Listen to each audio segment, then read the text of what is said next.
คนมาเยี่ยมชมโรงงานที่ผลิตเกี่ยวกับเครื่องแพ็คค่ะเครื่องแพ็คบรรจุภัณฑ์ต่างๆนะคะเป็นกลุ่มชำนาญการในเรื่องนี้เลยใช่ค่ะเป็นเจ้าใหญ่ที่สุดในสวนด้วยนะคะวันนี้เราก็เลยพาทุกคนมาเยี่ยมชมบรรยากาศ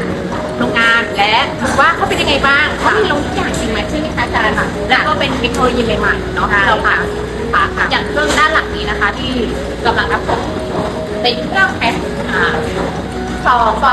ปิดนะคะซึ่งปกติในไทยไม่มีใช่ค่ะนะคะสนใจติดต่อได้ที่ไหนคะพี่0919893095และ099794965151ค่ะเดี๋ยวพบกับพวกเราคลิปหน้านะคะบ๊ายบายค่ะแต่เป็นที่ตอนพูดได้ไหม